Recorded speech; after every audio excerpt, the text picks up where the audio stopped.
'Twas Halloween night in the 70s, no less, when 5 best friends were put to the test. Witches, zombies, and fireflies so scary. These friends wanted to hide, even from the Tooth Fairy. But one friend was brave. "Let's fight," she was yelling. The friends rallied behind her as things went to hell for Helen. Helen was split down the middle, in fact, hot dog style, and to the woods they ran back. Creeping slowly, not to make any noise, the friends looked around and saw only final boys. Gabby was lost, and sadly to see, days started to pass. In fact, 23. More and more time passed.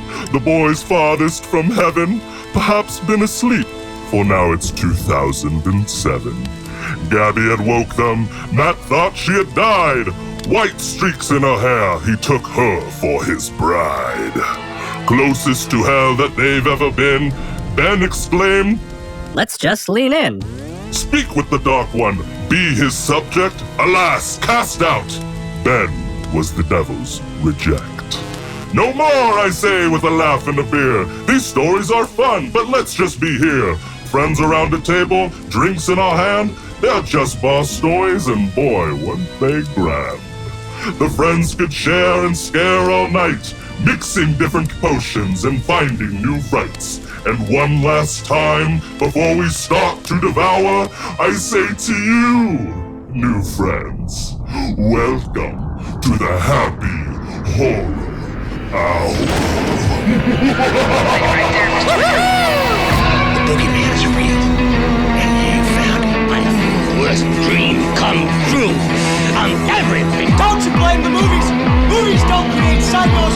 Movies make psychos more creative. I'm Chucky, wanna play?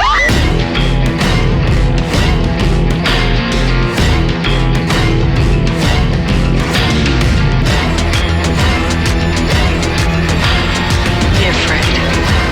Be very afraid. It's the Happy Horror Hour. All right, guys, welcome into the Happy Horror Hour.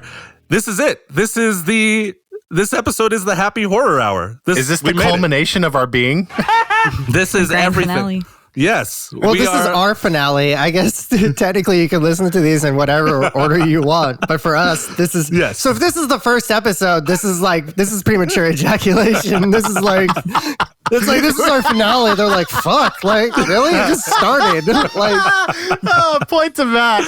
All right, point to Matt. Fucking Anytime you can get out the term premature ejaculation within the first 2 minutes deserves a point. So which is premature ejaculation in its essence. Exactly, Ben. Yes.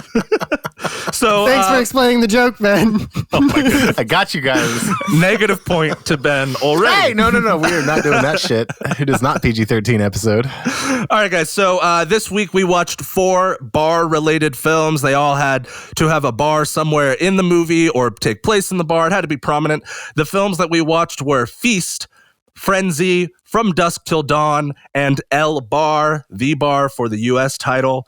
We're going to get started off with the oldest of the films, which is going to be the 1972 flick Frenzy. This was directed by Alfred Hitchcock. This was his second to last film before he died.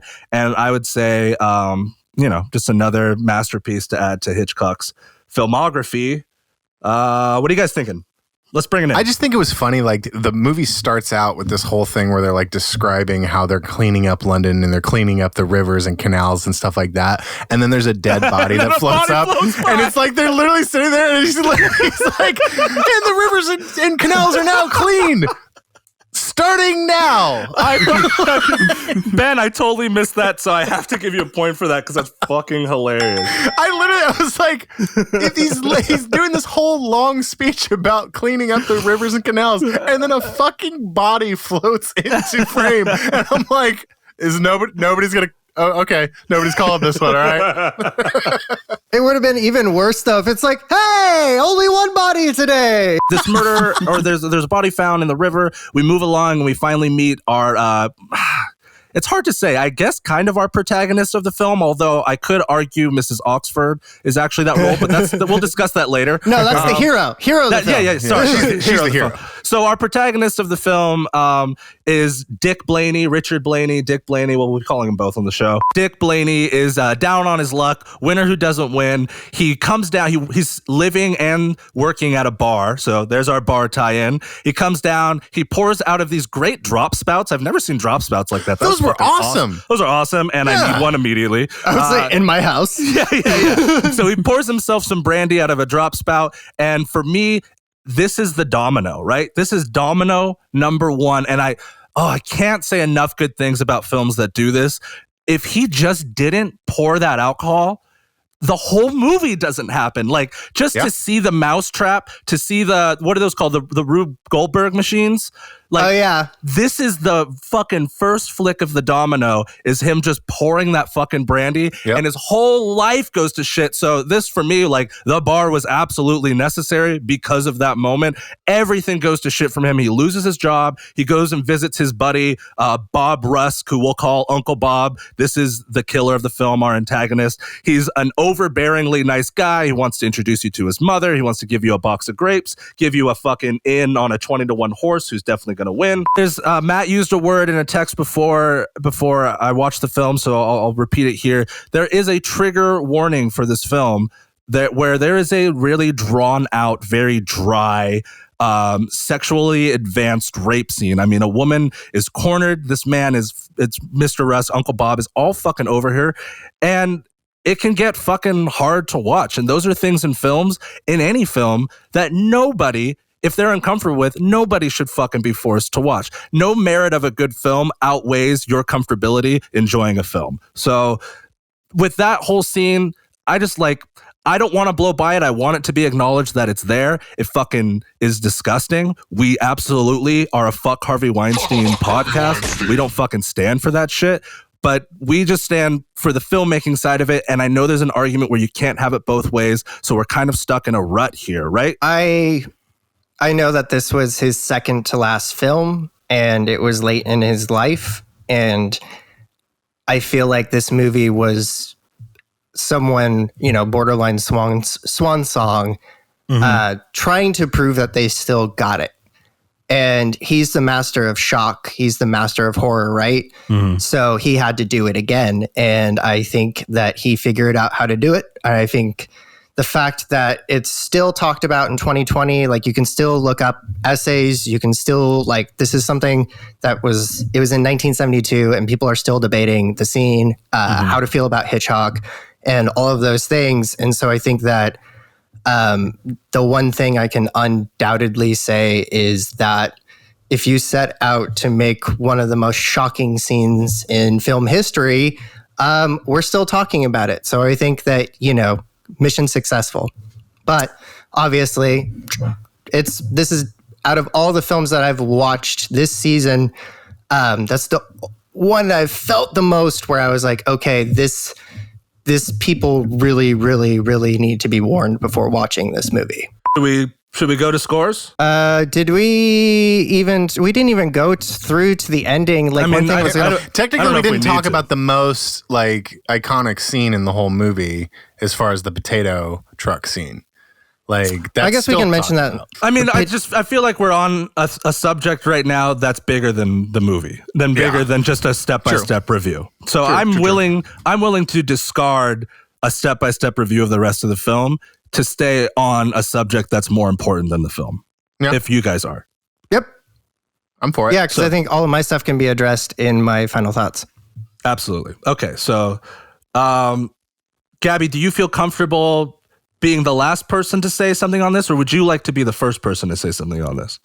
Whatever you feel. I'd rather wait.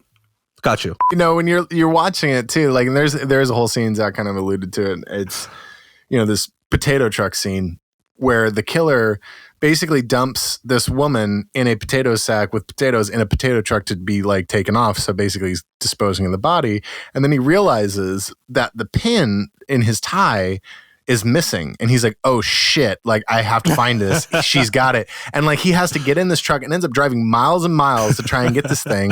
And It's like a he's long like scene. Yeah, it's really a super long scene. And then when you talk about like Hitchcock being the master of suspense, it's like 20 minutes of just like suspense. Like I'm like, is he him gonna, just fighting how? this dead body in a sack of potato? What? It's like she like kicks He him in the couldn't go through the face. potatoes any slower, by the way. Yeah, He's just I know. like moving 1 or 2 potatoes at a time lazily. Then like he tries to like open her hand because the freaking pin is in her hand, and It's got rigor I'm not mortis. gonna say. I'm pretty sure rigor mortis does not set in that quickly. Although it was probably the funniest rigor mortis scene that I've seen since Clerks. So It was really it's- funny. It was fat. I was like, okay, it's comedic again. Yeah. And again, at the end of the movie, like the end for me was absolutely amazing. I think Matt fucking nailed it. Like it's when he comes in and yeah, it's fucking Dick is in there and he like is standing with like a fucking crowbar over this chick who's dead in the bed. And the inspector walks in and he looks and it's like, oh fuck, he's gonna get caught again. He's caught up again. And then the inspector's like, shh. And then Russ comes out with a fucking big ass like trunk that he's gonna put this lady in. And he's like, Mr. Rusk, you're not wearing your tie.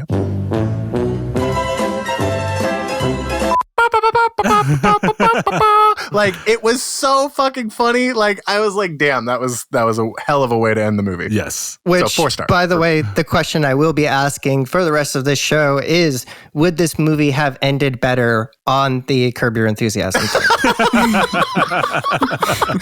Dude, All right, points And to you're Matt. already realizing that a couple of them do. points of that. I feel like every one of these movies would have ended better with that fucking theme. Every film would be better with the Curb theme. No, we will discuss it though at the end of each movie. Anything that pushes my boundaries of how filmmaking can be done or how stories could be told, I have to give 5 stars. And this pushed me. I mean, the fact that there's this great scene where the subject of the scene is rough, but the murderer rapist is Bob Rusk is about to lead another girl into his apartment. He says the same words that he said before. And the camera just pulls away from the door in this very long tracking shot all the way to the street. You think you might hear her scream from the apartment window, but you don't. And you're just sitting there. I mean, it's we say it over and over. It's the master of suspense. That shot was fucking an incredible tracking shot. The rest of the film played out so humorously. I mean, I didn't get to mention her name, but Vivian Merchant played Mrs. Oxford, and she's just fucking. That's a gem. She's a gem. She's genius. She's the one who figures out the whole murder situation. She's the wife of the sergeant. She's serving terrible food to the sergeant, and you get this great play of him like eating all of her crap food and her solving the murder. The whole movie, like she's the first one to figure it out. Yeah. The humor in this movie, it was too good. So 5 stars for me. So I probably like how I feel about it, like the film from like just an overall filmmaking perspective is probably like a 3 that I probably would have rounded up to a 4. So like for me, movie is a masterpiece of filmmaking. There were shots that blew me away. The pulling back shot. I told Gabby, I'm like, there's 2 things I want to be thinking about when it comes to that movie is obviously that horrible scene and then that pull out shot. Because incredible. as they're pulling away, the car passes in front of the camera going quickly and like just so close that I was like, how the fuck did they time that? Because that was so close. I'm like, that car should have hit that camera. And this is at a time where they're shooting on film. Like everything has to be perfect. It was a cut. Yeah, like to me, like that shot. That shot was actually designed to hide the cut. Yeah. Oh, it was? Yeah. So that shot that car being there, like that is designed to hide the cut because the whole thing coming down the stairway. Wait, did you source this? Yeah, it's on IMDb. So when he comes down the stairway, the whole thing coming all the way down the stairway until you get to the street is one shot, and to hide the cut because they needed to get through onto the street is they have the car. That's what hides the cut. Oh. Matt's like 1 star. I was going to say, fuck. Well then. No, because that's still genius filmmaking. You still figured it out how to do it. Like, that's like it's like, yeah, creative solutions, right? And so, like, and I typically don't notice these things. Like, I'm not that type of person to notice these things. Unless you're watching 1917. And then it's like, where is it? Where'd you hide it? Where's the cut? Where's the goddamn cut? Oh, no. So I'll do that in one takers. Like, I did that. Like, there's at the beginning of the bar. I was like, yeah. That's a good one. Like, how long was that one take? Totally different movie, though. So bringing it home for Frenzy. Okay. This movie managed to shock me actually more than any movie this season. Like that one, like that scene did it for me. Like as far as like, oh, this is it. This is around where my line is. That's your threshold. Like as far as like, if May was like a spank that reminds me, like I like it a bit, like a little bit naughty. This was like the Trident dildo from Eurotrip. Like, this was just, nope, this is not my thing. I do not like this. I do not know the safe word. Fugen, please get me out of this. Give me the phone, Gabby. I need to fast forward. Him attempting the goddamn safe word gets a point. That's, I didn't want to do it, but just trying to hear him say it was fucking funny. So, yeah, like, that's for me. So, summing it up, I gave it 2 stars. Masterful filmmaking. Not a good experience for me as far as watching the film, but it's like, I see for this, for me, this movie is so on the like 1 to 2 star or 5-star spectrum. I feel like you have to like pretty much love this movie or hate it, or like there's something about it that's going to disturb you. And I feel like if it's like one of those ones, if that one hits, you're probably going to get a lower score just because you don't want to watch it. But I feel like to say that this movie wasn't made well, is untrue. But to say that this movie can be triggering for people, I think is very true. Absolutely. I totally agree. Gabby, do you feel comfortable sharing, or would you prefer us to move on? I'm good either way. If you want us to move on. I'll do my best. Okay. So, I haven't said much, just because, this was a really hard watch for me. So I apologize that I haven't said much. But basically my general feelings on the movie is that I couldn't give it a 1 star because it's an objectively good movie. I'm already a fan of Hitchcock movies. I like his films a lot.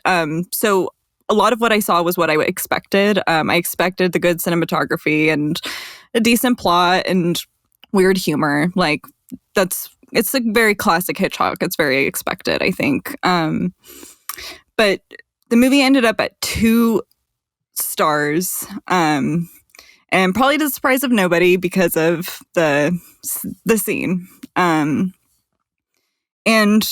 there are plenty of people who are going to watch that scene and it's not going to bother them. And they're not going to feel the way I did, and they don't have to. That's totally fine. And Alfred Hitchcock doesn't need to get canceled, and neither for this scene, and neither does this movie. And I'm also like, want to make sure I emphasize, like, I do not represent all women in any way, shape, or form. This is just me.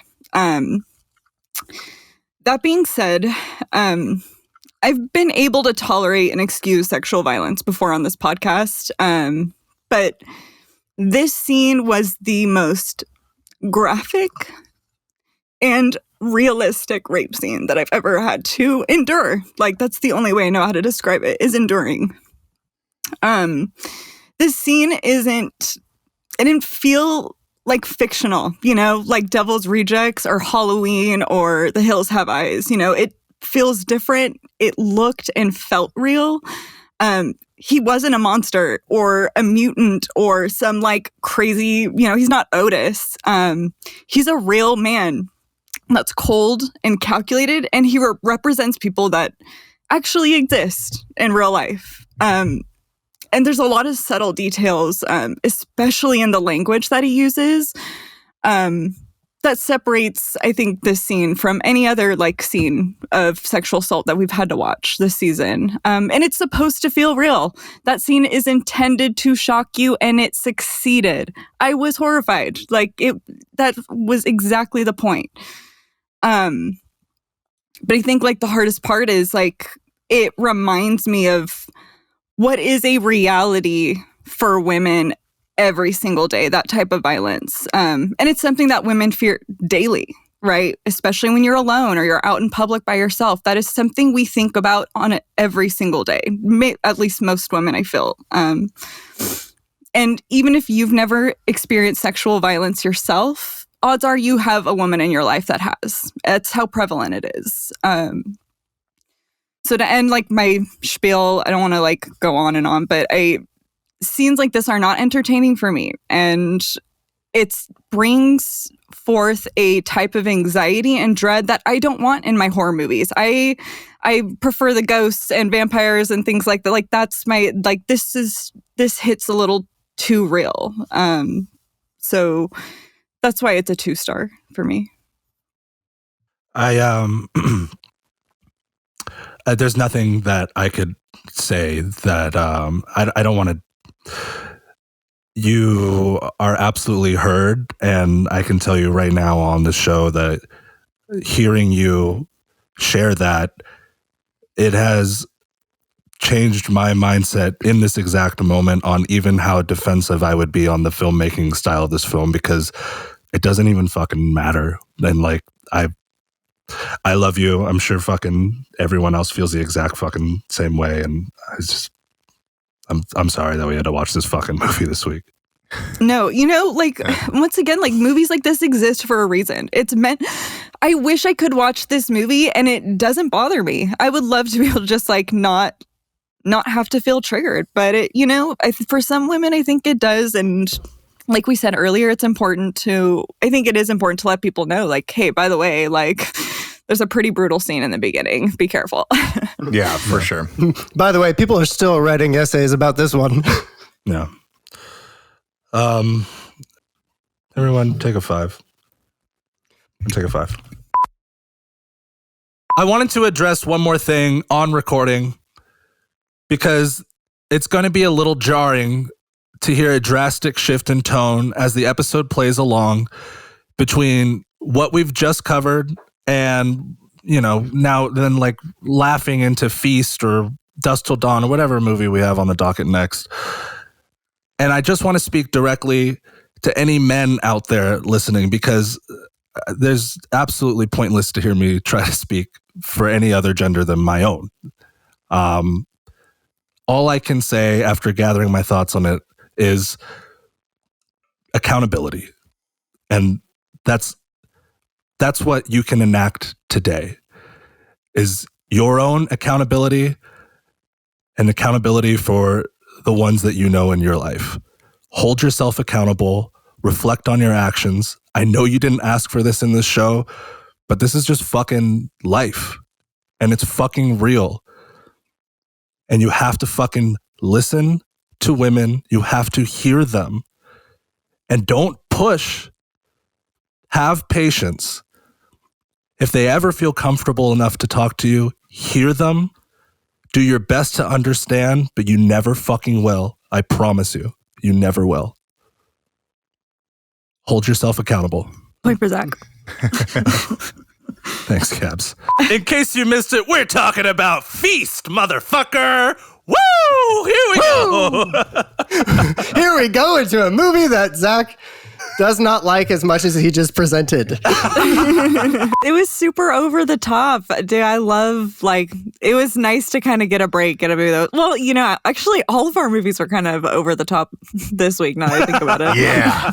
It's one of those things where I think you're, our score may be influenced by the other movies that we're watching that week, because the other movies kind of overshadowed this one. I think if I were to watch this movie on its own, it's probably not as bad as I initially kind of graded it. I was like, and don't get me wrong, I didn't grade it horrible, but it's one of those movies where it's like, yeah, it's a lot of fun, but it immediately loses a star because fuck Harvey Weinstein. Fuck Harvey Weinstein. Fuck Harvey Weinstein. Ooh, so spooky. And then it comes to really this. Okay, let's spoiler alert. This movie is a 4-star movie just based on the fun factor alone. Ben could not hold himself back. I'm gonna shit. My God! I'm sorry! I can't stop coming! I'm sorry! Oh, it feels so good! Here courtyard at an abandoned bar in the middle of fucking nowhere. And we have many patrons who are introduced to every single fucking one of them of the bar. And this bar in the middle of nowhere is attacked by monsters inexplicably in the area. And they all have to fight to survive. That's just the general premise of the movie. And they never explain the monsters or where they come from or what they are. Like, it literally nothing. Whoop-de-doo! What does it all mean, Basil? You do have to admit, though, that whole like opening sequence when they introduce like 20 something characters is 10 minutes long. That is a 10-minute sequence. It's a little drawn out of a 70-minute film. Like, you should have had maybe 6 people. What was the movie we watched that did the same? What was it? That added to it so they could make it a feature-length film. Darkness Falls. Darkness Falls, yeah. Darkness Falls did. They just did it at the beginning. So just in case you're a little lost of exactly what we're describing here, this film does a thing where there's so many patrons in the bar, they do a freeze frame shot on every single person in the bar with their name, their occupation, typically a fun fact, and their life expectancy. The fun fact part was interchanged with something else. Like your first day at work. Is it going as well as you hoped? You were pricked. Oh, no, I was going to point out that at the beginning of this movie, I was so excited to say, fuck yeah, Henry Rollins, because as soon as I saw him, I'm like, this is it, this is my moment. And then the wedding ring falls on the bar top, and I was like, oh, fuck no, Henry Rollins. Point to Matt.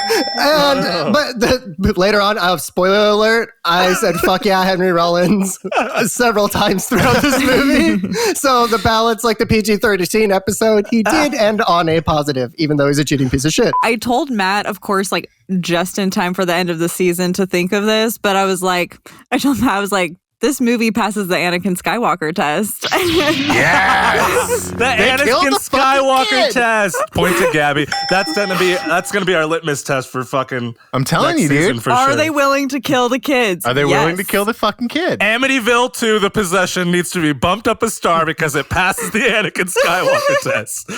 I would not necessarily be opposed to that. And the other thing too, like there was a lot of comedy in the movie, right? Like obviously they have like the horny fucking monsters that are just humping all the time. Like their monster cock getting chopped off. Like there's a lot of yeah, okay. So that's the thing. One of the best lines in this movie. There's 2 lines in this movie that are gonna stick with me probably for the rest of my life.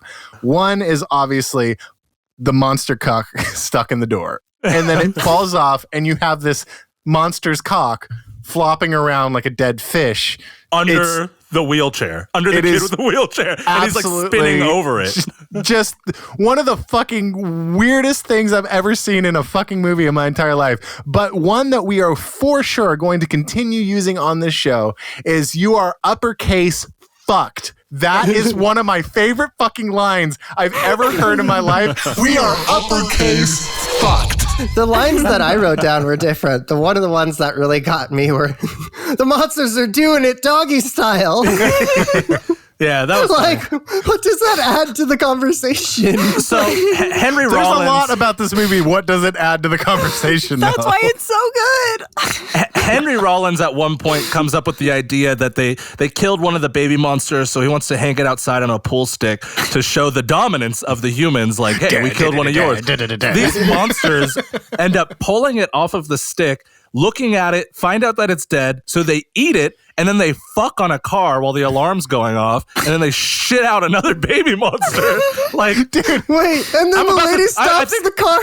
Yeah, I think I'm talking myself up on the score right now. Like, just describing that. Saying, dude. Oh man, the monsters are doing it doggy style. Monster sex. Watching it with a group would be so much fun. Like, if we watched it together in person, I think we'd all be like, that was a fucking awesome, like 4 or 5 star movie. So fun. And I think this movie may fall victim to what we surrounded it with. Like, we were surrounding this with a Hitchcock film and, From Dusk Till Dawn and a foreign film, The Bar. Like, there was a lot right around totally it agree. that may have impacted its score. Like I probably, if I were just to watch this movie on its own, it probably would have been, I would say, at least a 4-star movie. And again, I think this movie is truly a 4-star movie, but it immediately gets docked another star because fuck Harvey Weinstein. Right. So, oh yeah, sorry, I wanted to mention on that. I gave it 3 stars. Yeah, but I had to dock the Harvey Weinstein. I landed 2. I was gonna say, like, the phrase I originally like used to describe it was kind of like punk rock, where it was just like loud, in your face, intentionally doing what you didn't want them to do, and just kind of chaotic. And for me, this really felt like a 3-star movie, just because, like, you know, it was fun, like having the hero's head freaking getting bitten off, blood flying everywhere, fucking covering that blonde, like totally awesome. It's 4 stars for me. I liked it. I don't know. I had fun watching it. It honestly mostly loses a star because I feel like you could have used Henry Rollins a little bit better, in my opinion. Yeah, totally. But every movie needs more Henry Rollins. But it's also a, you know, fuck Harvey Weinstein star subtraction. So yeah, I don't know. I had fun. Like, and I would definitely, like, if I know somebody's a horror fan, I'm like, oh my God, this movie's wild. You have to watch this. Like, I would definitely put it on again too. From Dusk Till Dawn is the next movie on our docket. It's the written Tarantino directed Rodriguez film. Came out in 1996. I'm sure we have lots to say about this movie. Matt, start us off, bud, because this was a big movie for you and I when we were kids. Yeah, so for me, like, I think I've referenced this movie before as, like, this is like my gold standard for a movie that does a genre switch. Like, it's above just like, Ben's favorite film of all time, Devil's Rejects. I think this movie does it better because I agree. Full on goes batshit insane. It goes from a probably, like, you know, semi-mediocre, maybe above average, like, crime film into a what the fuck vampire film, like, exactly at like the 1 hour, 1 minute mark. And so you've watched 2/3 of a crime movie, and then it's like they like are like, oh fuck, where's the reels? Vampire movie. That's how we're gonna finish it. And it's like, it's so jarring that it's like it works for me. And I was just about to say, I'm like, this movie falls under the category of movies for me where I'm like, if only I could watch that for the first time again. Yeah. Yep. 100%. Zach, I know Zach and I don't know if you guys did, but we both watched Full Tilt Boogie as a follow-up because it's the documentary of how this film got made, but it doesn't really follow a whole lot of the actual film itself. It's really about how movies are made, and it was super fascinating. But Robert Rodriguez and Quentin Tarantino talk about the fact that, like, they write the way that this was written, it was kind of in the same realm of something like Stephen King, where he builds this whole world and the horror element gets introduced much later on as kind of like the cherry on top. Whereas, like, I would be completely okay with watching this crime movie with, you know, George Clooney and Quentin Tarantino as these brothers who are just like criminals on the run. I would be okay with following that because it's so interesting and it's fun.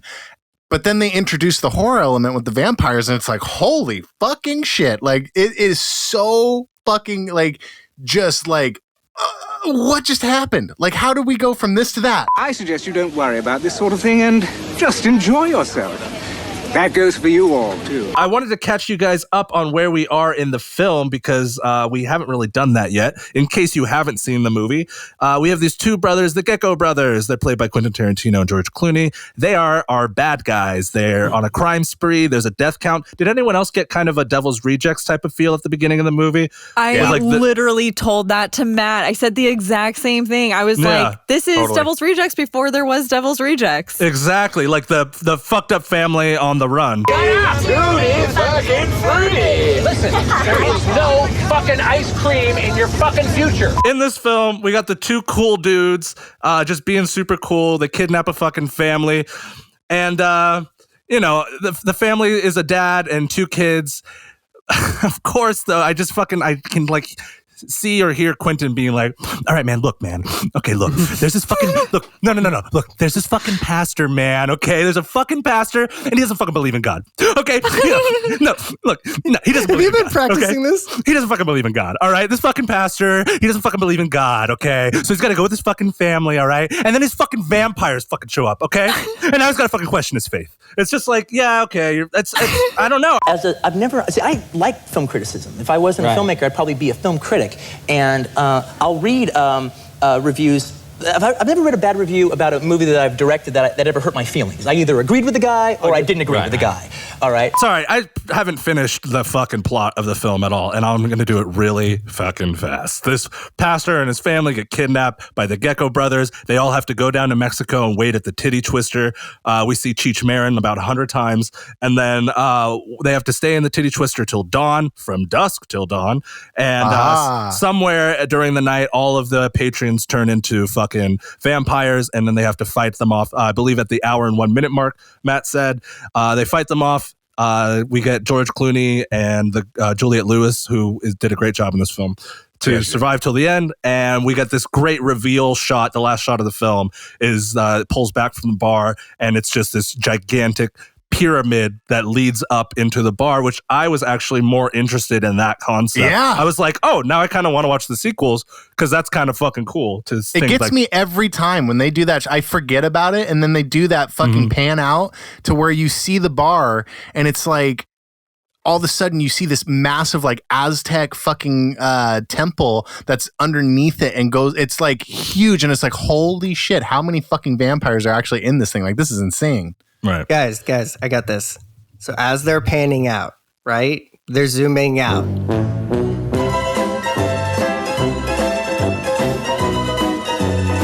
Boom, dun, boom, dun, boom. dun. Another movie that ends better. Which, by the way, Feast would have ended perfectly. This is part of why I scored the movie that way I did. This movie has two of the most prolific practical effects and special effects and makeup art, people in the film itself, and one of them actually works on it. Greg Nicotero, who everybody knows from Walking Dead, and you have Tom Savini, who is actually in the film as fucking Sex Machine, as a fucking badass. You have Greg Nicotero Savini brought a didn't knife. do any effects though on this. No, he didn't, but Greg Nicotero did. Yeah, absolutely.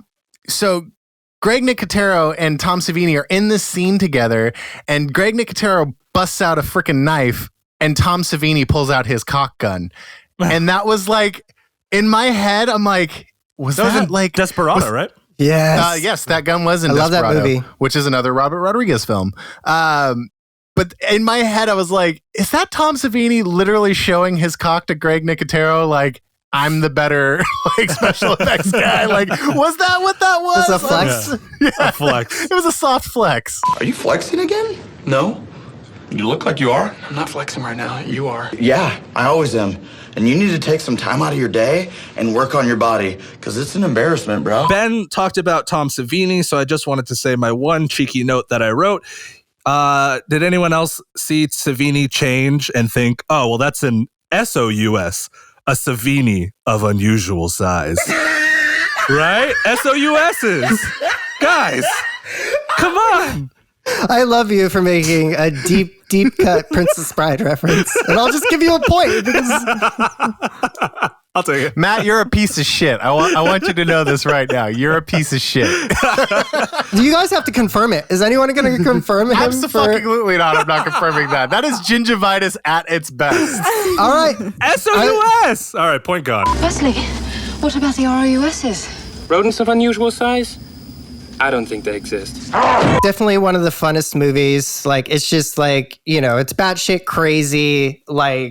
It's so quotable. One of the things I wanted to point out: marriage is not like slavery. It's more like a Chinese finger trap. If you pull apart, it becomes incredibly difficult. But if you relax and come together, it solves the puzzle. All right. Point for Matt. That was good. Also, this movie has a fucking human guitar in it and a dick gun. So, once again, pushing The literal like association between guns and dicks. Like they just like, we're just gonna flat out fucking say it. This guy's gun is his dick. It is fun seeing like the masters at the time and still to this day of practical horror just get to run rampant. I mean, yes, totally. like the body part instruments were so fucking cool, and they did like if you're a fan of practical horror, this one I think is done more clever and smarter than a film like Feast, and you get to enjoy some really, really great like deaths and cool fucking monsters. It's really cool. Yeah, for sure. And another thing that I really liked was when George Clooney just comes out and says, "No, we all agree we're dealing with vampires, or am I the only one that read the script?" Now, do we all agree that what we are dealing with is vampires? You don't have to figure out the origin. You don't have to anything like that. It's like, guess what? This is a fucking vampire movie now. The last film that we're going to do for the season, I'm so fucking excited. Happy Horror Hour's last movie is E. coli toilet paper hands.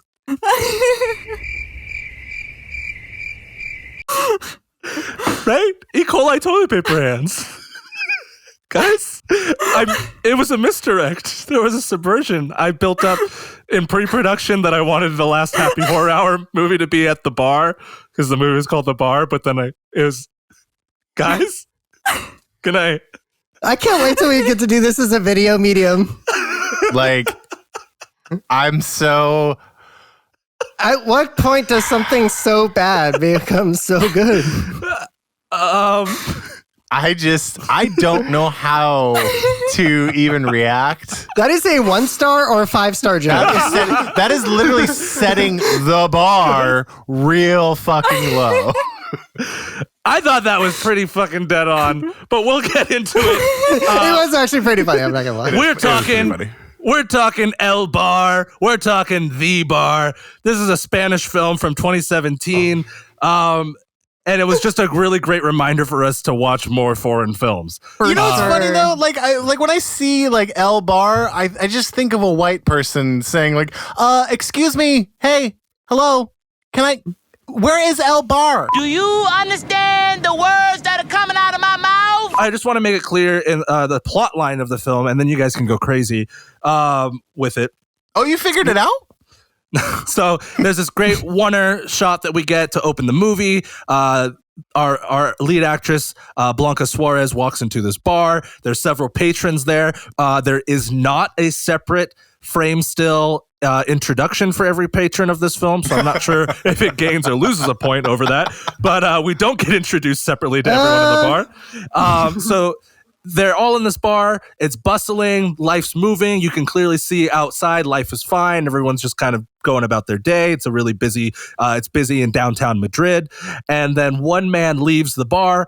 One person leaves. This is after the large, fat, sick man who's walked in. One man leaves the bar and immediately gets shot through his fucking dome. Everyone is like, "Oh my god, that's metal as fuck!" And then one other bar patron is like, "I should go check on him. This is fucked up. He's just bleeding out on the street." If you've noticed at this point, this whole bustling downtown Madrid city is emptied out, and there's just this one body bleeding on the ground, and the other bar patron comes out and he gets shot in the fucking head. And now everyone in the bar, it's about 7-8 characters, they're all freaked the fuck out. They're not going to leave. They're staying in the bar. Clearly, if you leave, you get shot. At least that's what they've gathered. And they look back out a couple minutes later and the bodies are gone. So that's kind of the story of where we're at, because I'm sure not a lot of people have seen this movie. What I found interesting was the effect that they did with the shot, like, because they showed like the bullet going through, or it looked kind of like a chunk of skull like blasting out the side of the dude's head. And it's just one of those ones where it's so jarring. You're like, and the problem with the second one, or I guess the great thing about the second one, is they let that tension sit for a bit. You're like, oh, maybe he's not going to get shot. And then it's boom, chunk of skull flying out. And so it's like, holy shit. All right, this is an interesting first act. It's a good first act. It's a good hook. And what I really loved with the film is before they start to reveal before they start to reveal what's actually going on plot-wise or why people are getting shot, all that, before they reveal any of that, they let you just sit in the bar with these characters and you get to watch I thought it was a very realistic human process of trying, like the panic, the fear, and trying to figure out what's going on. I mean, they go through so many possibilities of like, are we in hell? Are we actually dead? I mean, and that's so real to me. Because, I mean, we've kind of felt all the craziness this year, and you start to question, like, oh my God, like, what's reality anymore? Because this is just so outlandish, and I just like that the movie didn't keep these characters in, like, go mode. It let them just be human and freak out. So, I'm pretty sure that I died in 2008, and I've been in hell ever since. I feel the same way. I feel the same exact way. Is this real life? Yeah, this is real life. Is this going to be forever? No. I feel like this was kind of like Cabin in the Woods, where the people pick their own story because they are just rattling off all the different scenarios it could be, and they are never given the answer. They just all decide that they are in a movie where they need a vaccine. They aren't actually told that it's a vaccine. They aren't told anything like that. They decide which movie they're in. Yeah, I agree. Because you're right. There's never any confirmation of what's actually happening until much later on in the film. And they are the ones that decide that this is what it is. And quite frankly, the fucking syringe has a biohazard symbol on it. I don't think that's a fucking vaccine. And the fat dude took one and it killed him. Yes. That's what I was telling Matt. I'm like, they literally just decided that it's a vaccine. I was like, but that also easily could have killed that other guy. I was like, that was not worth it. The overall reveal is that they've actually been quarantined there. The large man who entered the bar earlier was infected with some infectious viral disease. So now they just want to lock it down, kill everyone inside. The government is the they. And they want to kill everyone inside so that way they can have containment of this virus. The large man actually worked in the military. And so he got maybe a vaccine or a serum, and that's what we're talking about right now. He had 5 total syringes. He used one of them, so there were 4 syringes left. At this point, we only have 5 characters left in the film. So that was kind of the great tension build through the second and third act, is who's going to be the odd man out of this syringe. But I did want to make a note, at this point in the film, seeing their reaction to thinking that this syringe could save them, I just it was almost a profound sadness that came over me, because I was like, that's just so desperate we are wanting to cling to what we know and hope and life that we have. Is like, it doesn't even matter the biohazard symbol, the dead guy, it doesn't even fucking matter. Just the fact that I could have a fucking inch of hope was like, this is so profoundly sad, because the reality is so many of us, reach tragedies where we just want hope. And that was a great depiction of it in film. Point to Zach. Because it's funny that you say that, because when I was watching this, and I was, again, this movie was made in 2017. This is long before COVID-19, right? Which I think not was that long. No, I know, but you think about it, that's 3 years ago right now, right? And so for me, 3 years ago, wasn't that when the pandemic started? Yeah, no shit. But it's one of those things where watching this and that sheer just trying and hoping that this is going to work, what I'm feeling, and what I know a lot of people are feeling right now with can we just get a fucking vaccine so we can go back to normal life? And I was like, damn, this movie is hitting me on a whole different level than it should, because of what's happening now. I thought that was insane. Yeah, I don't know. I feel like the part that hit me harder was it was 2 speeches. It was I don't know how you pronounce his name. Is it Sator? Sator. His speech about wanting to be noticed and trying really hard to put on a smile and all that shit. It's like, if you've ever been in customer service before, which I have. Yeah. Technically what I do is still customer service. Someone that struggles, it fucking sucks. And you watch that and you're like, oh shit, there's a reminder of that. Yeah. And then right into Trini's speech about not wanting to be noticed and about being ashamed of yourself and wanting it to end. And you're just like, okay, so it's like a coin flip, but they're both heads. You're going to be hit on an emotional level on this one. It's just which character have you related to at some point? Yeah. Thinking back to it now, having those two speeches back to back was so powerful. And so, so relatable on either end. And in some instances, both. I think both characters could be embodied by any of us. So, yeah, Matt, point to you, bud, because that was some heavy shit. Now this is some heavy shit. I want to further explain my kind of failed intro to it.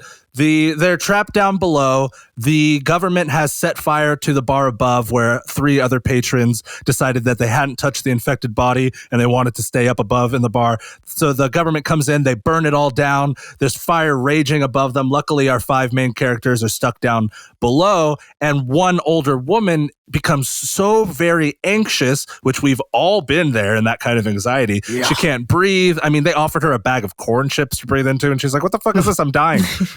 Here, breathe into this. This smells like shit. Yeah, she's freaking the fuck out. So she does what anyone would do in a freak out. Like, I have to give her a pass here because it's just like, I need to get the fuck out of here mode. It's not thinking about anything else. So she does exactly what anyone else would do and tries to push open the steel doors that are keeping them down below. Well, there's a fire raging and these steel doors have gotten very, very hot. So her whole hands get burned off, and the only thing they have below down in a bar basement, back storage, is toilet paper. So they wrap her hands in toilet paper. Toilet paper hands. Got it.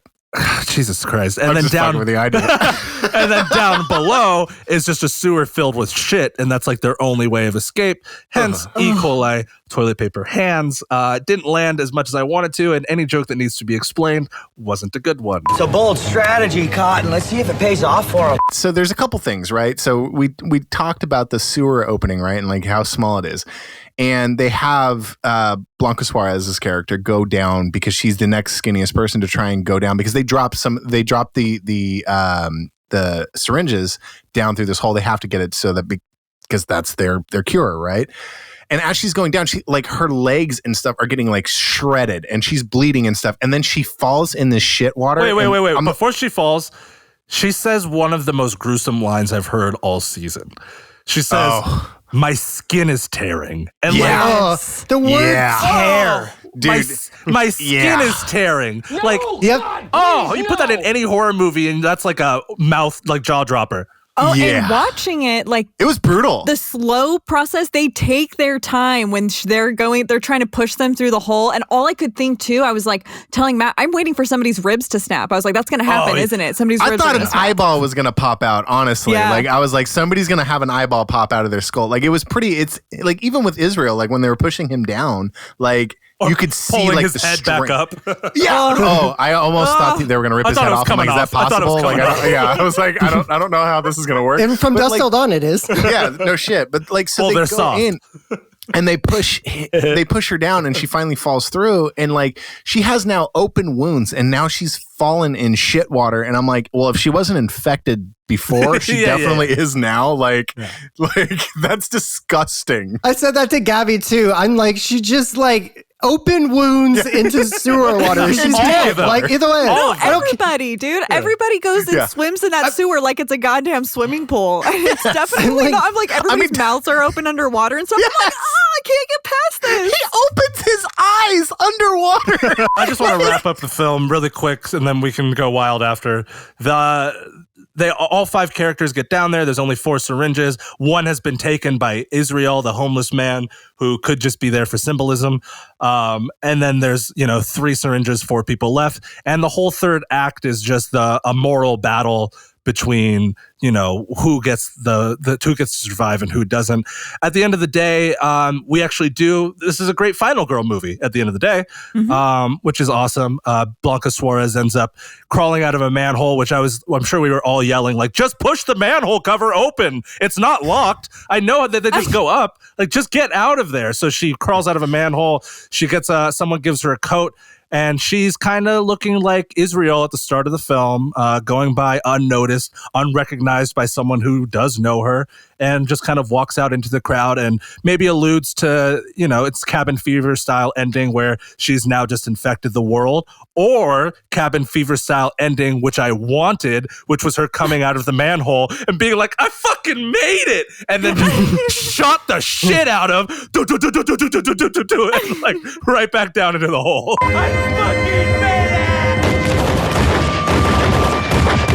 I will challenge your survivor girl. She's not a survivor girl. She had to be saved by a man. She's a damsel in distress. She didn't. How was she saved by a man? The guy had to pull Israel down. She did not overcome Israel. Nacho sacrificed himself to So save therefore, her. She had to be saved by a man No, she versus didn't have. overcoming. I feel like Nacho's thing wasn't. I don't think his purpose was for her character. His was retribution for his. It was his own story arc. It had nothing to do with her character. Yeah. That was his own story arc. Yeah. I think she's surviving no matter what. And I will stand by it. I think she's surviving no matter what happens between the two men. I think that was just Nacho's arc. Well, and they show that, right? When she goes down the hole and they're like, oh, okay, like throw the syringes up, or I don't know what it was. And she's like, yeah, no, you guys can come down here. Like, exactly. And she was could have smart. left. And she could have left on her own without doing any of that. So no, I think she had it handled. I just think Nacho had his own character arc for the film. Yeah. Most of the characters did. Yeah, most of them did. Yeah, Trini had more of a splat than an arc, but...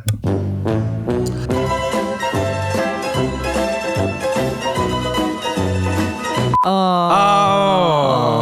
Well, this is awkward. For this last time this year, I will be asking you guys, what are your final Would it notes? be better in space?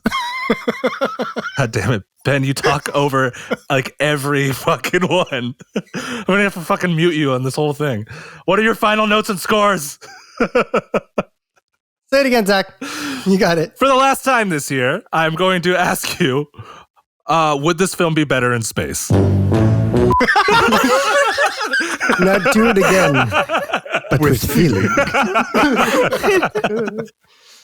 I'm going to cut out everything before, and then I'm just going to sound really funny off of Ben's suggestion. Thanks, Ben. You're welcome. All right, guys. The Bar, what are your final notes and scores? I'm actually going to start it off because I don't want to be the last word on it.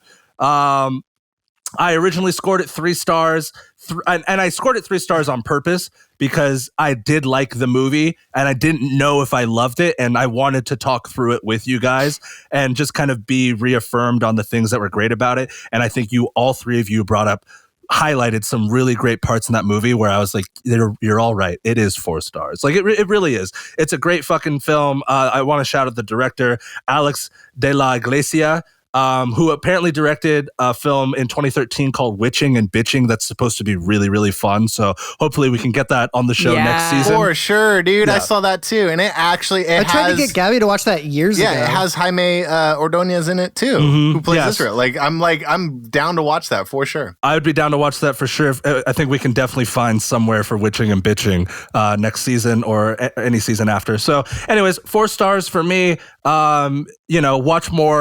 Watch more foreign cinema in general. Watch more foreign horror. Support all horror in any form is what we are about. So, yep. Yeah, it's 4-star for me too. Like it was just a lot of fun. I thought the acting was fantastic in it. I thought the dialogue was fantastic in it.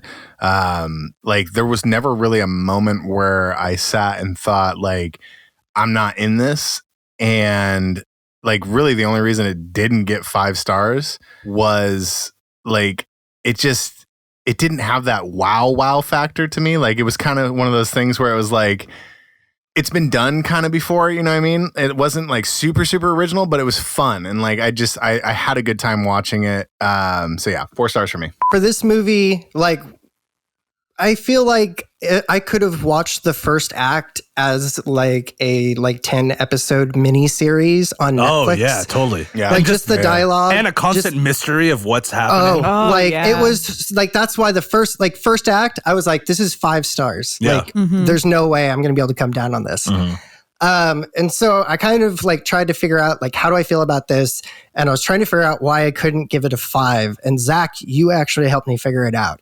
So when you said that God and devil reference, I was like, I didn't really pick that out of the movie. And then I figured out what this movie is. This is a game of Mad Libs between the audience and the characters in the movie.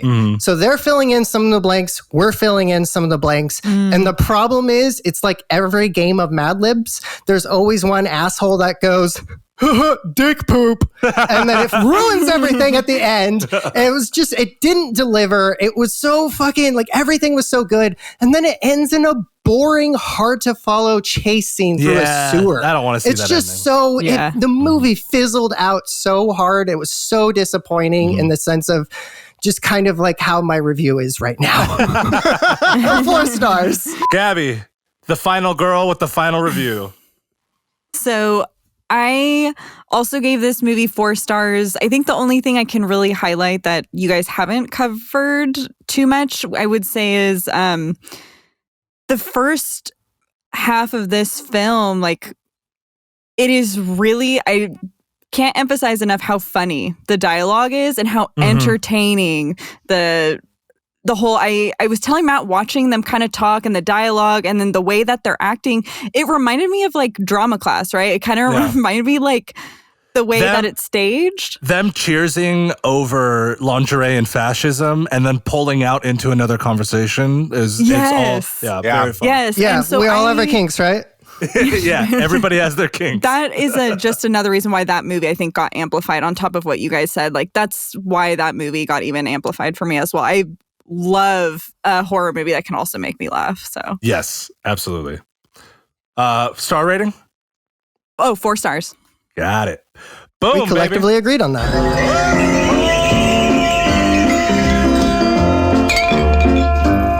This is the last call for alcohol this evening. Drink up, and order again. All right, guys, gals, non-binary pals, you guys know what time it is. Lights are coming on. It is time for the last call, and it's going to be the last call of the season. So I want everybody to get super fucking excited for our Kill of the Week and for our cocktails. Woo! I'm sorry, did you just coin a new phrase saying, all right, guys, gals, and non-binary pals? I can't take credit for that. I'm actually going to give credit to our sister Hannah because that is her little thing that she says. So Hannah, if you're listening, guys, gals, and non-binary, guys, gals, and non-binary pals. Put her on the board. Put her on the board. Hannah gets a point. Hannah gets a point. Point for Hannah. Firefly family. Guys, gals, and non-binary pals will probably be the next. That's how we're going to introduce it from now on. I like it. All right, guys. We're going to start off with Kill of the Week. We didn't have pre-production meeting on our kill noms, which we didn't. I'm regretting now because Ben and I talked about what should be an obvious kill of the week, but it might not be obvious. So I want to start with Matt and Gabby's kill noms. I have a backup just in case. Okay, I've got several. Like, dude, fucking Feast was literally just Kill of the Week incarnate. That's what we said. For real. That's what we said. We're like Feast is Kill of the Week. Feast is Kill of the Week. The whole movie. Can you just make a movie Kill of the Week? Because it's just nothing but like relentless gory kills. There are actually. Can we do that? I think we should do that. Kill of the Week. There is one from Dusk Till Dawn that I have to. All right, nom it right now. It's it's ripping out the heart and using the pencil to stab it. Pencil steak. When Pencil he steak was funny fucking, as shit. because the best part is he's leaning up, and then as soon as the pencil goes in, he just like plops down. I was like, okay, that's like one of the most like fun creative kills. I'm gonna make this pencil disappear. Yeah, Like I've loved that one since I was a kid, and it still holds up. So that has to be on the ballot. It needs it's your honorary nomination. Honorary for the mention. week. Yeah, I'll Gabby, give you what that. about you? Kill of the week. Jason Mewes losing his face in Feast. That's mine. That's pretty brutal. That is a good one. Face. That he gave Nick Cage and John Travolta a run for their money with Face Off on that one. Okay, real quick, has everybody seen the meme of John Travolta? And it's like, oh, it's great that Nick Cage is wearing his mask for COVID-19. That's funny. That's really funny. Ben, outside of the film feast, did you have a kill nom? Yeah, I do have a nom outside, and it's going to be Benny from Benny's World of Blood, which is a much better name for that fucking liquor store. Benny, when he gets lit on fire, tries to continue to shoot at Quentin Tarantino and George Clooney, and then ends up falling and dying. And then you have the popped corn that decides to start popping because he's on fire. I'm so happy you brought that up. I've seen this movie 20 times. Yeah. This is the first time I ever saw that the burning body was popping corn. Yep. That's so I funny. fucking loved it. I've always loved that. Thank you, Ben, for referencing that. Yeah, thank you for bringing that back up. That is hilarious. I wrote down KOT Dub a couple times in my notes. I think Boss Man's kill was dope. I think my real nom, if it wasn't the whole film, would be Judah Friedlander's kill in Feast, because getting your head smashed by just a monster fucking like arms out, and then he just clapped his head and like. That's fucking crazy. That was one of mine. So head clap. Yeah, That's one of mine. Yeah, that was a pretty Sorry, good one. Bride of Frankenstein. No. Yeah, metal as fuck kill style. My real actual nom for this, the one that actually came to me, was when she just bashes the thing in. She jams her fucking hand down the throat and goes, choke on it! Yeah. I was like, oh, is it getting hard in here, or is it just me? Yeah. That one was dope. Nothing like a good brother being eaten by 10 vampires staring at his sister and saying, kill me, Kate scene. So that's always timeless in From Dusk Till Dawn. Yeah, and a fucking, 44 snub-nosed fucking, blowing a person up was also amazing. Right? Also, Always a good time. I do love the fact that there's the vampire that melts onto the pool table and it knocks all the balls in. Yeah, that was cool creative as too, fuck. Oh, his eyeballs, and it was like half stop motion. His eyeballs rolled off into the corner pockets. Yeah, that's a great kill. Or what about Harvey Keitel's half face melted? Like there was a lot. There was a lot. That movie had a lot of creative kills as well. Dusk and Feast had more kills than I think we've seen, more creative kills than we've seen all season. I am going to I'm going to be a little bold here, and I'm going to name the kill of the week. Oh. All right. Us. We fucking killed this shit, y'all. What? A whole season?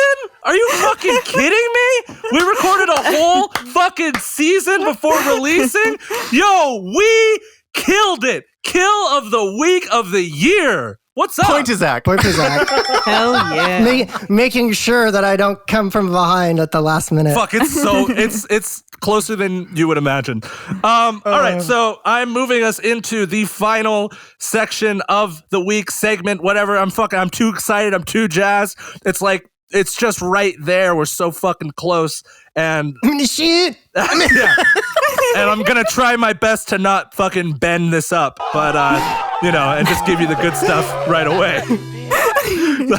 But this is our final segment, Cocktail of the Week. Oh, yeah.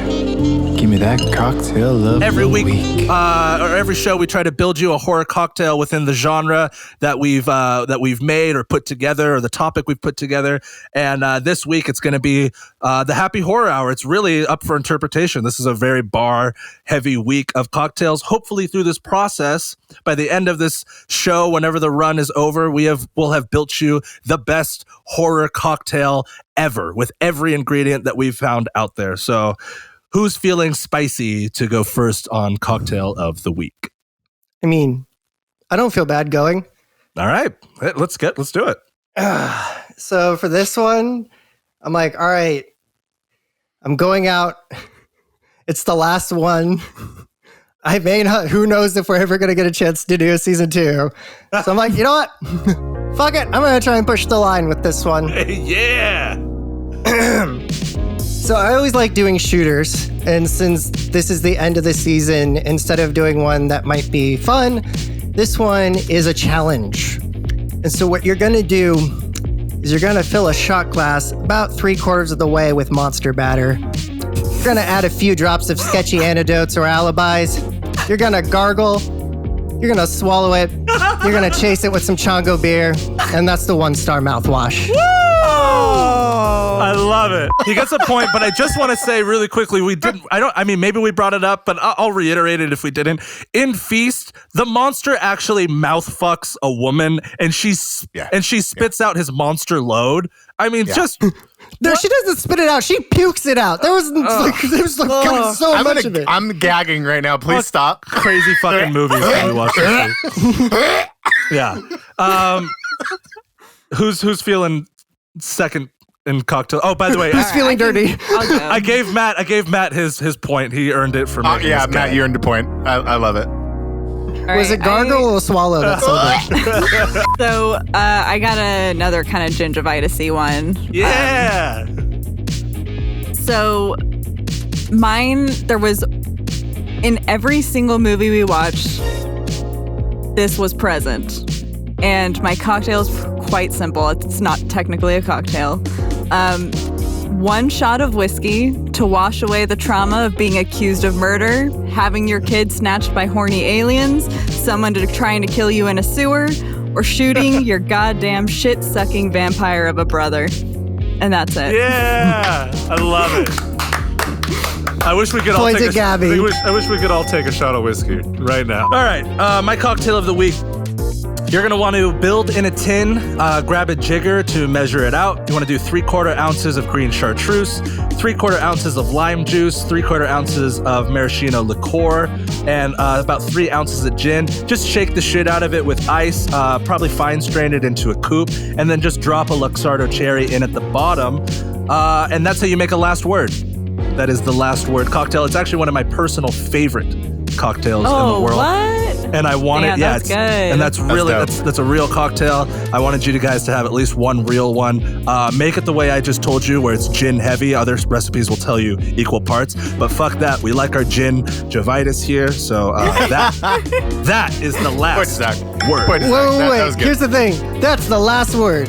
Now, Ben, finish it up. No, I feel like we can almost subtract a point for that.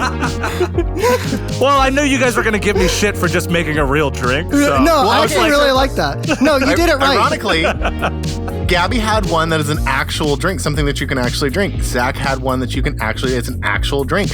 Mine, technically, if you have a monster cock around, Matt made you one you could actually drink too.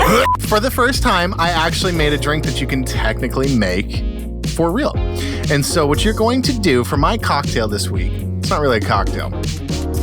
You're going to take a splash of potato vodka.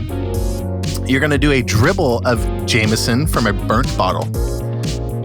An over pour of a little Monster Jizz, Bailey's Irish Cream. A spill of vampire blood, Midori.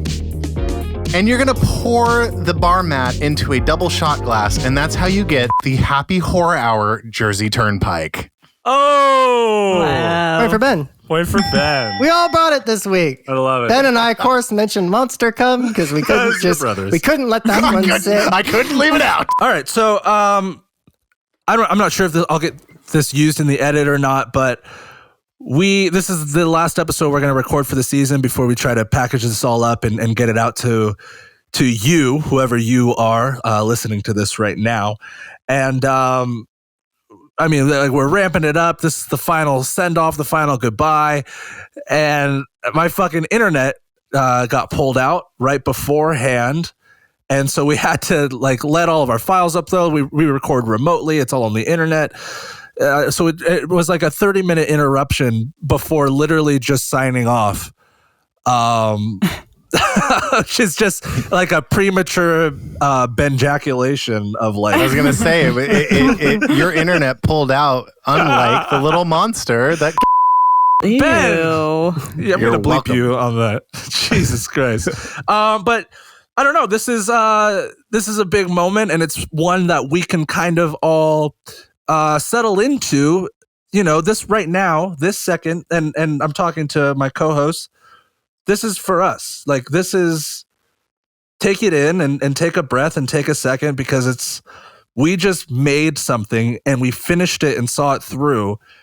together at an age where, like, you know, we're not in school where there's a deadline or there's teachers. Like, we're just fucking people trying to live life. You guys have jobs.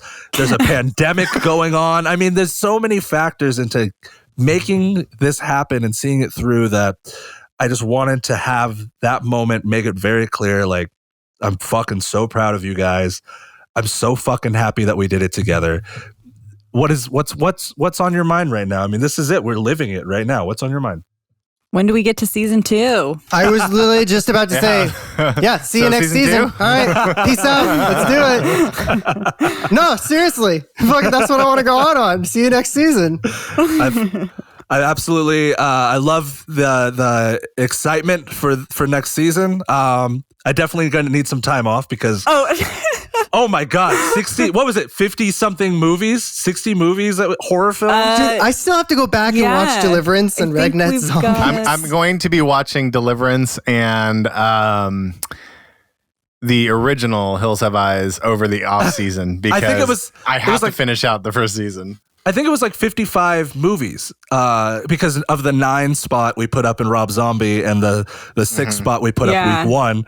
It was like 55, 56 films. And that's outlandish. That's insane. That's too many goddamn movies in the amount of time that we watched them. All very overbearing horror films. Like, I mean, I would love to do like a psych study on our mindsets, like before and after.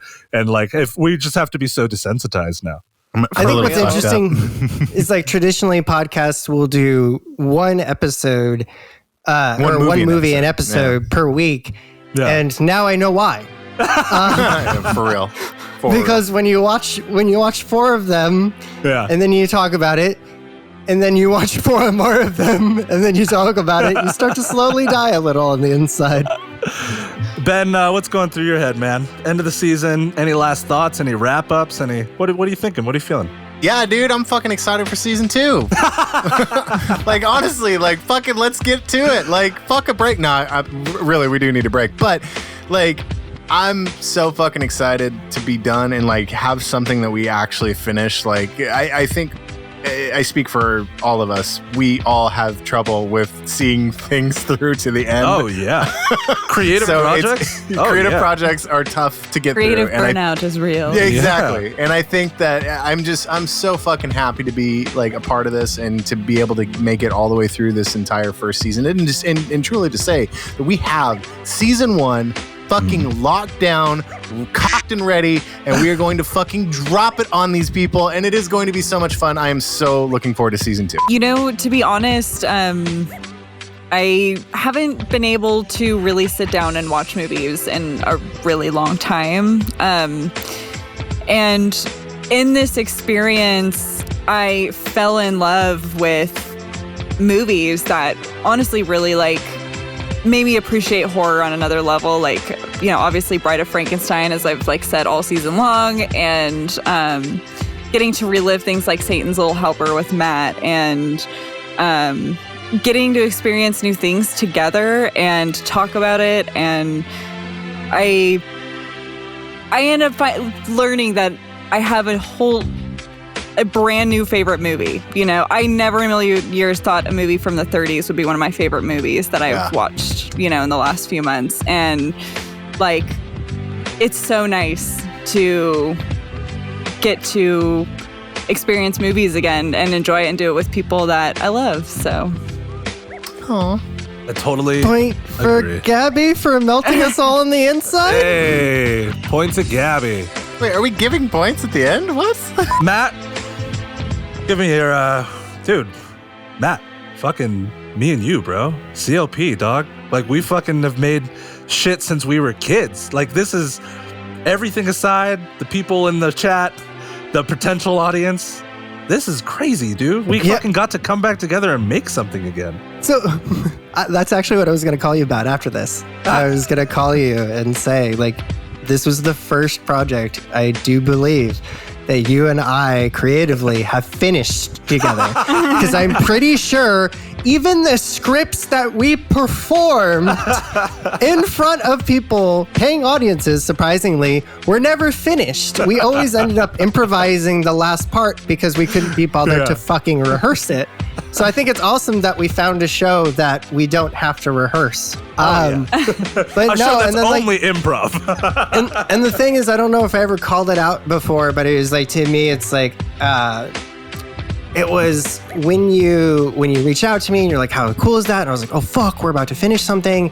And for me, it's like, I go back and I was like, oh my God, like this is the culmination of like this time that Gabby and I went to fucking, see Kevin Smith do a podcast and like, let's do a podcast. What do you want to do a podcast on? We want to do a podcast on horror movies. And then the ultimate, trying to do it and failing and then racing thoughts and all of that. And like the way that I look at it was like, when Trent Reznor like wrote Hurt, like he made a song and it was like, it was okay, but no one remembers that version. Because you came in like fucking Johnny Cash and really like made it your own. And then kind of as the one sitting there like Trent Reznor, just like, well, it's his fucking song now. And I say that with the utmost respect that I feel like, it started off me and Gabby were like, hey, wouldn't it be fucking cool to do a podcast together about horror movies? But I feel like it ultimately truly started when you added your touch to it, because really at the end of the day, this show is all of our show. But to me personally, I looked at Gabby recently. I was like, I'm so happy that this is Zach's show so that I don't have to fucking make decisions. like for me, it's just like, I'm so happy that he can direct us, that he can do that, like for a project like this, for something that we've never been able to do. We've never been able to contain ourselves and actually do bits and keep focused, stay on one thing for an extended period of time, much like this speech. And so... and in the middle of a pandemic. Yeah. And so the fact that, like, it started off with you, like, giving me feedback that, like, I always loved, because that's what we always used to do together.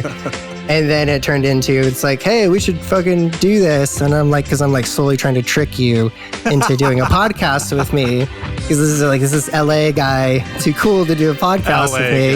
Yeah. And so when we did the platform episode, and I was like, that was so much fucking fun. And then I remember just talking to Gabby about it, and I looked at it, and I was like, dude, what if we did Happy Horror Hour with Zach? And then I think I reached out to Ben, and I called you, and he's like, I have an idea. Just hear me out. Hear me out. I was like, I already know what you're going to say, and I'm for it, but I'm going to let you say it. And he's like, Happy Horror Hour with Zach, you, me, and Gabby. And I'm like, fuck yes, let's fucking do this. That was a hell of a moment, and I just everything to what Matt was saying. I hope the audience can see and feel how big the smile is on my face. You've warmed my heart. I fucking... He's lying. He's not smiling. This is an LOL text. This is an LOL moment. I fucking love you, dude. And like that, you guys... Matt is like the master of making the moment to me. And you actually, you all are. In your... Like, we've all... And I think we've all kind of just followed Matt's lead on this. And he made a moment of reaching out to me, and we all got on a call. This was back in April to do Happy Horror Hour together.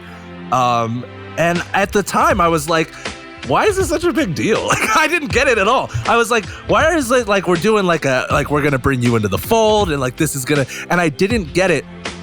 I didn't get it at the time. And now we're 4 months later, and we've not only done a podcast, but we've done so much more. It's become something so much bigger than the podcast. So speaking on stuff that's bigger than the podcast, we touched on a lot of things in this episode that were very personal, specifically to Gabby, personal to ourselves, to men in general, women who have been affected. And there's no fucking answer to this today. And there's no solution to this today. So if there's one big takeaway from this show, is that I would just suggest you lead any situation with love, patience, and understanding, and ultimately respect. And if you lead your heart with that, well, we're gonna be just fine. All right? And that's the first step. So Hell yeah. Respect. For the last fucking time on this show, thank you for listening to the Happy Horror Hour. I'm Zach. I'm Ben. I'm Matt. And I'm your final girl, Gabby. See you next season. Woo!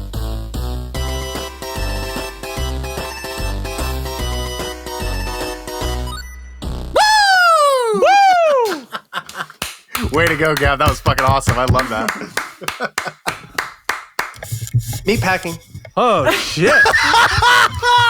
Motherfucker. All right. He catches it right after the season ends. He misses out on a point. Let's do credits. So the final point tally. Oh, no. Oh, God. I already know. It's me. I'm the Sacco. I know. No, you're not. You pulled it in at the last moment. Matt, this episode, 11 points. This man was fucking on fire. Damn. Insane. That's what I got last time. That's a lot, bro. That's a lot. So, me, this episode, 8 points, which... there was a moment, Matt, where you were 5+ ahead of me, and I know the gap was 7, and that's why I was like, okay, can we chill out on giving Matt points right now? Like, holy fucking shit. And I thought that I was going to have a gingivitis cocktail. I didn't think I'd get a point for my cocktail, so I was really nervous. I was like, oh, fuck. No, I dug your cocktail. That was good. Yeah, who would have thought? Who would have thought? And Gabby and Ben, they came in tied. Shut the fuck up. No way. Yeah, high five, dude. No. Whoa. It's no. You guys came into the episode tied. Oh, dang it. I'm setting the scene for the audience because they don't know. This is technically recorded. I hate this. And it was a long fought battle. Ben pulled away. And then Gabby came clawing back. And then Ben pulled. Forever and ever and ever. Gabby finishes this episode with 7 points. Benjamin finishes the episode with 5. Fuck. Ben, you are the lost. season 1 Sacco. By how many points? By 2 points. Yeah. Oh, dude, do the math, bro. We went in tied. She got 7. I got 5. What the fuck? Like. Oh yeah, I was paying attention to Matt. I was gonna say, can I get a point back from Matt because he doesn't know how to do simple math? So, typically I'm the one that's good at math. I think I'm gonna put this in as the after credits. Like literally, I'll put this after the credits part of this episode. But I just wanted. This is the first time I think we'll shout it out on the show. We are going to do point tally wrap up, final scores of the season. We have so many fun things in store for you. I wanted to do like best of the season or most likely like a high school yearbook, and we pick out characters from the season of who we'd vote most likely and all that. You can find all of this in our weekly podcast, After Horrors. After Horrors, we're going to get that started up probably the day that we drop this season, I believe, but it's not entirely sure yet. So yeah, follow along with the point journey and whatever horrible things we're going to make Ben do for losing season 1. You're going to check it out on After Horrors. You're going to get faced by a little monster. What I love about this is it's like, all right, everyone, now that you've spent weeks listening to this, please check out the show that we did several months ago. We should probably tell them to check it out on the end of each episode. Oh, After Horrors? I wonder if we should add that to the end of each episode, like where it's like, hey, check us out on After Horrors.